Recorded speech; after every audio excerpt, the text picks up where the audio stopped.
Mengawali permenungan kita pada siang hari ini, pertama-tama saya mengucapkan selamat dan berwisiat kepada Atmajaya atas ulang tahun yang ke-57 ini.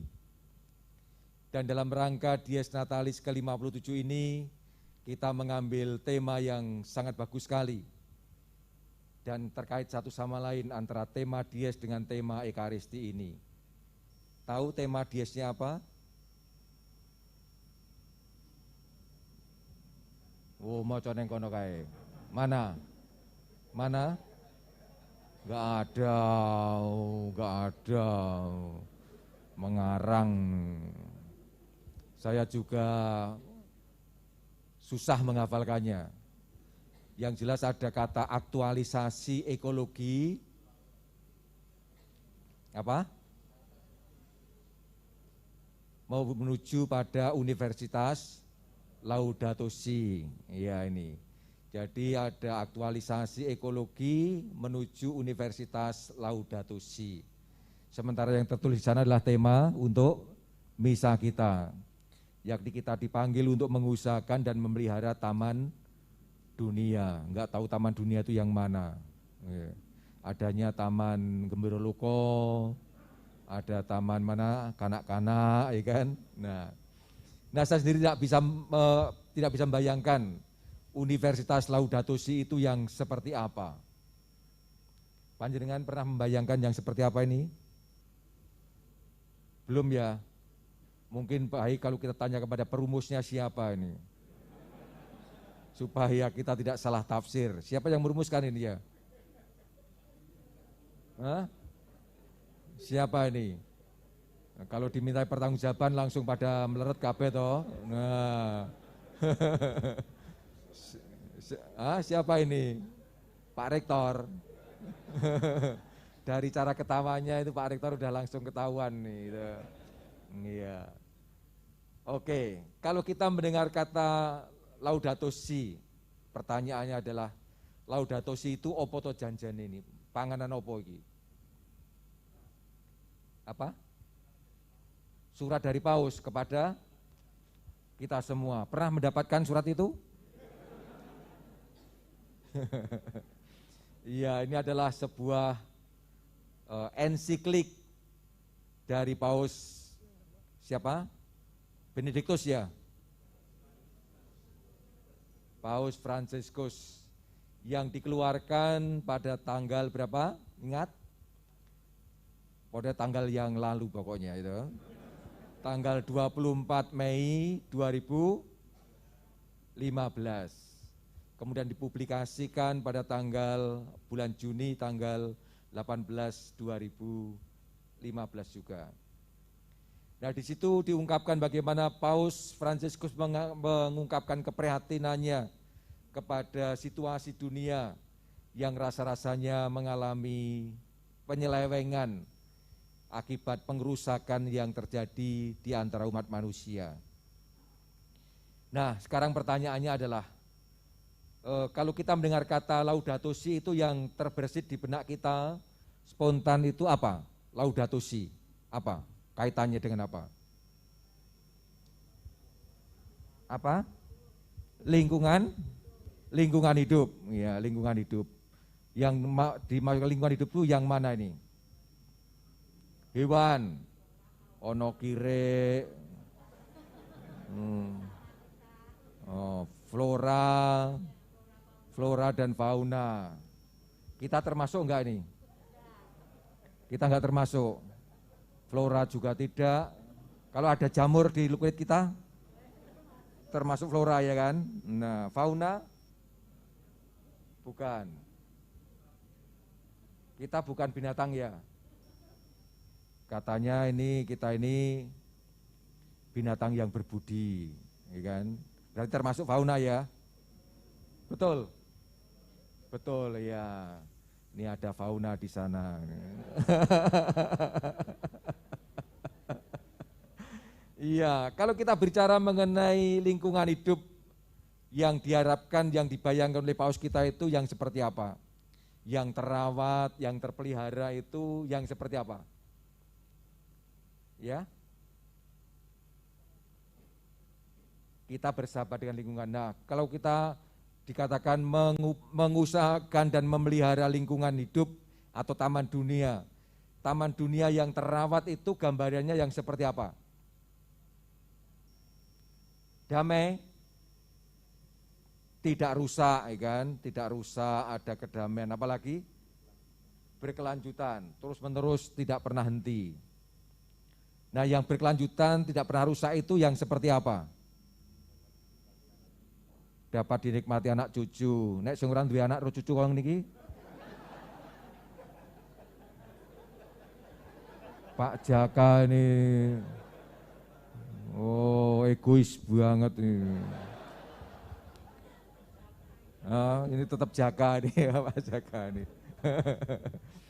Iya, kalau saya membayangkan mengenai lingkungan hidup, ya, lingkungan hidup yang terawat, lingkungan hidup yang terpelihara itu ya, yang membawa kedamaian, membawa sukacita, ya, berkelanjutan. Pohon-pohonnya ya hijau, kecuali kalau pas musim rontok. Ya. Apalagi udaranya bersih, segar, orang marai dipitet irunge. Nah, di sini tadi ada yang mulai mitet irungnya, ya kan? Untung kita pakai masker. Airnya juga berlimpah, bening, ora budek, dan segar untuk dipakai mandi dan diminum, ya kan? Inilah lingkungan hidup yang terawat. Namun pertanyaannya adalah, tadi diungkapkan lingkungan hidup itu flora dan fauna. Nah, manusia termasuk lingkungan hidup bukan? Termasuk enggak? Termasuk, bahkan inilah lingkungan hidup yang paling intensif berrelasi dengan kita. Paling intensif, ya. Dan paling sulit untuk dikendalikan adalah manusia.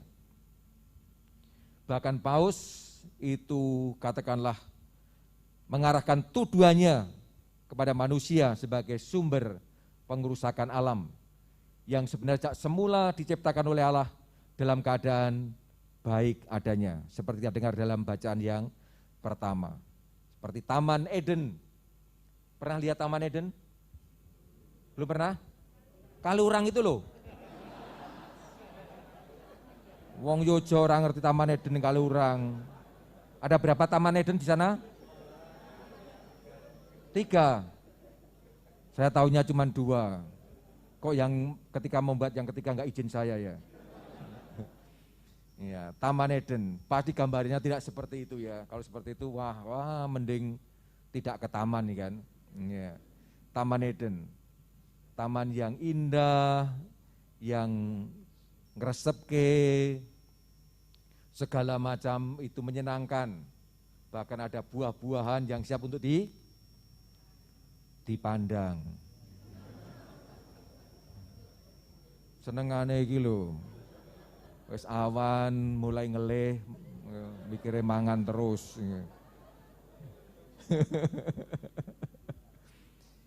Semuanya serba baik, semuanya serba indah. Namun akhirnya Taman Eden itu menjadi rusak karena ulah manusia. Wis cetha-cetha dilarang, yang lain-lain boleh kamu makan buahnya, yang itu tidak boleh. Namun ternyata manusia berdua yang diciptakan Allah itu ngerangsang. Ngerangsang apa ya? Napa? Rakus, serakah, nek ngelih tenan piye? Menarik buahnya itu, lalu pengen memetiknya dan ternyata akhirnya tergoda dan memetik.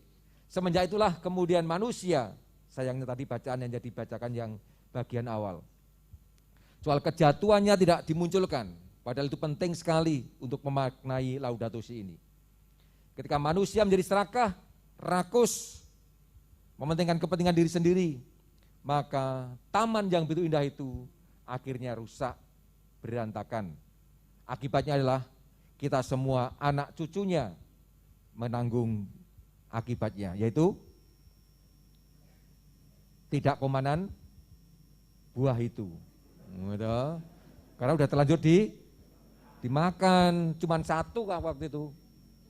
Cuman satu, udah dimakan habis. Kita enggak komanan. Maka yang dikatakan Pak Jaka, anak cucu itu enggak terjadi sampai sekarang ini. Nah, maka kami berlima ini tidak memperpanjang persoalan.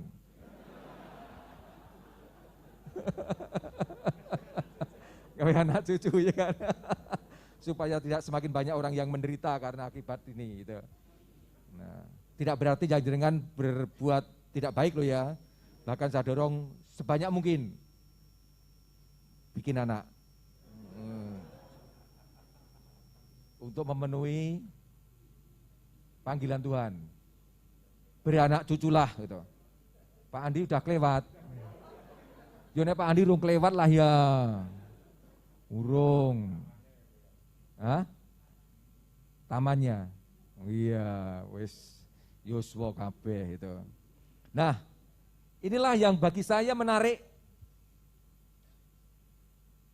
Lingkungan hidup yang ingin saya angkat sekarang ini adalah sesama manusia kita. Yang adalah pribadi-pribadi yang paling sulit dikendalikan dalam rangka memelihara taman ini. Namun sekaligus menjadi pionir-pionir, menjadi pelaku-pelaku pemeliharaan taman ini. Manusia. Binatang bisanya cuman ambil makan. Namun sak cukupe.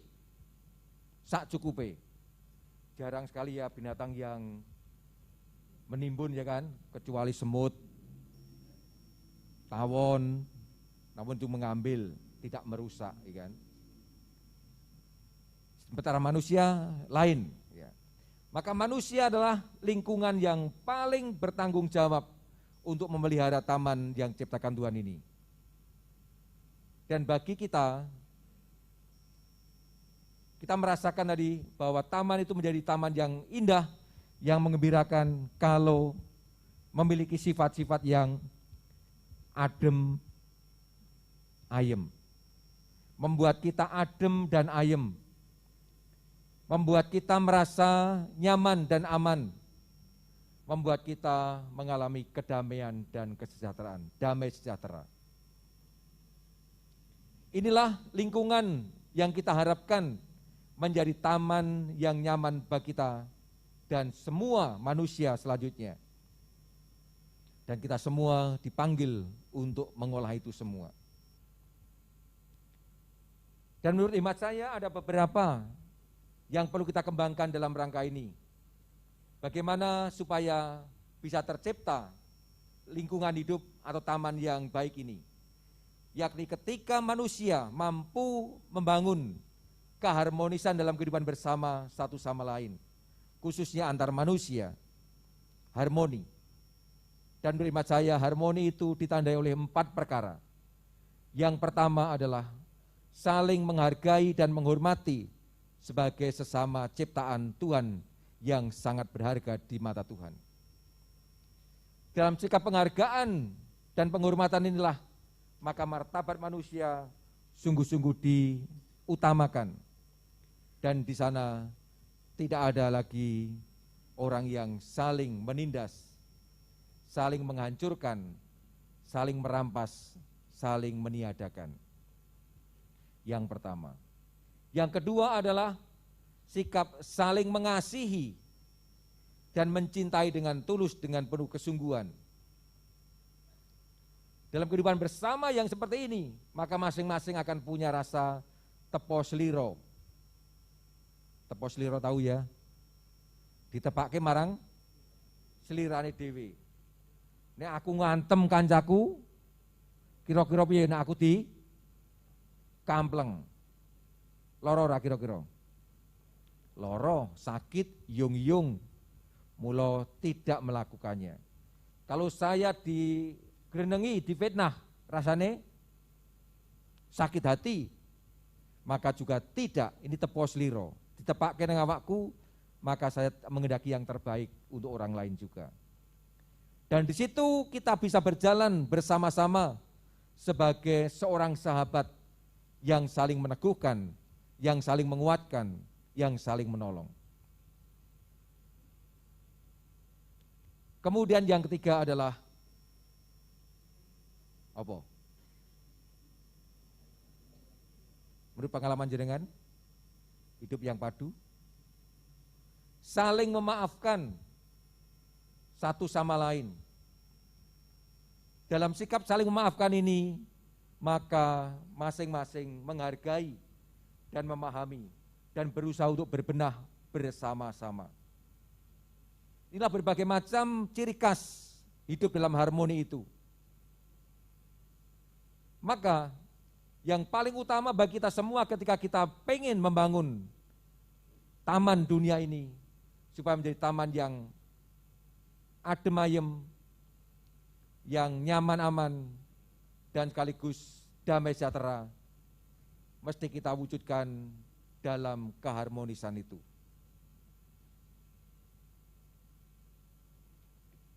Tanpa ini semua, maka kita akan mengalami kesulitan untuk mengelola dunia ini. Dan dalam kepaduan keharmonisan ini, maka akan mudah sekali digerakkan. Kalau kita semua padu dan satu, maka kebersamaan dan kerjasama itu akan menjadi sebuah kerinduan dan keutamaan yang akan diperjuangkan bersama-sama. Betul mboten niki? Leres nggih? Kalau saya dan teman-teman ini bisa urip guyub rukun, saling menolong, maka pengen bersama terus. Pulang kerja, pengen cepat-cepat datang ke kampus untuk bekerja. Wayai pulang, wegah mulih. Apa lagi ya? Ini tanda-tanda bahwa kita sungguh-sungguh kerasan di sini, harmoni di kampus kita ini. Maka kalau nanti ada teman-teman kita yang datangnya gasik banget, kayak Romo Gito hari ini, misa jam 12, jam 9 sudah datang, karena saking sregepe itu, saking sregepe, alias lali jadwale. Karena ada kerinduan untuk bertemu, kerinduan untuk berjumpa, sekaligus membangun kebersamaan. Ini menjadi salah satu hal yang penting sekali, perlu kita upayakan. Kalau kita hidup dalam harmoni, maka kebersamaan dan kerjasama menjadi sebuah kerinduan dan keutamaan yang diperjuangkan terus-menerus. Saya nggak tahu di tempat kita ini, di kampus kita ini, sudah terwujud belum? Kok meneng kabeh? Sampun nggih? Sampun ning urung sempurna. Nah, maka kita berjuang terus, ya. Berjuang terus ini. Nah, dalam kepaduan, dalam hati yang sehati sepikir, memperjuangkan tujuan yang sama, kebahagiaan dan kesejahteraan inilah, maka kita akan bersama-sama untuk maju, ya. Dalam kebersamaan dan dalam kerjasama kita mencoba mewujudkan cita-cita itu. Dan dalam kebersamaan ini maka orang mudah sekali digerakkan. Nek wis padu digerakkan gampang. Yo saiki mulai hari ini sampai 7 tahun ke depan mewujudkan Universitas Laudato Si dengan cara misalnya mengurangi atau bahkan menghilangkan sampah plastik. Nek kabeh sehati sejiwa, seia sekata, kompak, gampang sekali. Begitu tanpa plastik lagi, maka otomatis plastik-plastik akan dikumpulkan bersama-sama, masukkan karung, didol. Oh, lumayan lho payu lho itu ya. Payu itu ojo dibuang, ojo dibakar, didol, terus didaur ulang, dipakai lagi, dienggo ngombe meneh. Ini, kalau kita sudah sehati sejiwa, kompak, harmoni, maka ketika diminta semua hemat listrik dan air, maka otomatis semua akan bergerak selama di kampus tidak minum sama sekali.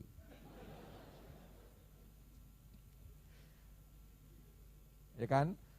Dari rumah bawa tumbler, diisi dari rumah. Kalau kurang nanti minum dari keran. Maksudnya keran dispenser, ya kan? Ngirit. Dan ini semua menjadi salah satu gerakan bersama-sama. Next terwujud kesatuan hati, ada tekad bersama, maka akan mudah sekali. Namun kalau belum, pasti akan sulit. Ya. Kemudian mengupayakan taman tetap hijau, semuanya hijau. Maka taman yang mulai kering akan disirami supaya basah, tumbuh kembali. Semua dibikin hijau, temboknya dicat hijau, maskernya hijau, bajunya hijau. Ini contoh berdua nih bagus sekali ini. Ini sungguh-sungguh Laudato Si ini, Laudato Si. Sudah dimulai oleh ibu berdua, kita lanjutkan.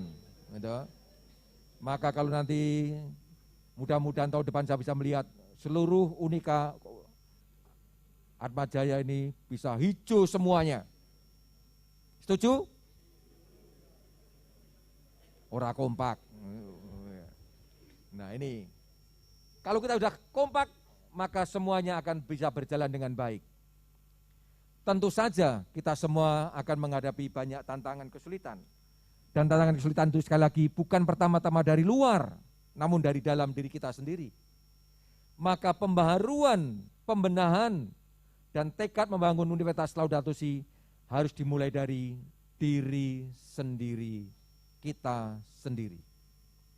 Mindset kita harus diubah, tekad kita harus dibangun, dan kerjasama saling mengingatkan mesti kita wujudkan bersama-sama. Dalam hal ini selalu akan ada serigala-serigala yang siap menerkam, seperti katakan dalam bacaan Injil. Serigala itu apa?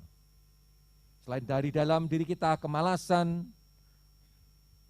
pengen mudahnya, pemborosan, dan segala macam, termasuk iming-iming dari luar, itu bisa menjadi serigala-serigala yang pengen menghancurkan kita. Diungkapkan dengan sangat bagus dalam bacaan Injil hari ini. Ada serigala. Serigala ketika melihat domba mestinya merekam satu saja ya. Rekam satu, dimakan sampai habis. Begitu habis, terus tidur. Ya. Setelah tidur, mati. Kemelakaran itu kan. Nah. Namun yang diungkapkan di sana adalah bahwa serigala ini memporak-porandakan. Memporak-porandakan.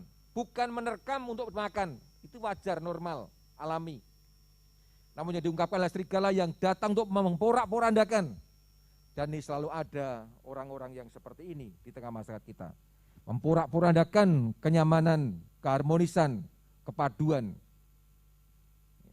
Maka kita mesti waspada ketika ada serigala-serigala dari luar yang pengen memporak-porandakan keharmonisan kita, kepaduan kita, kesatuan hati kita. Kita apakan? Dilawan? Dibunuh? Atau disembayangke? Serigala kok disembayangke itu?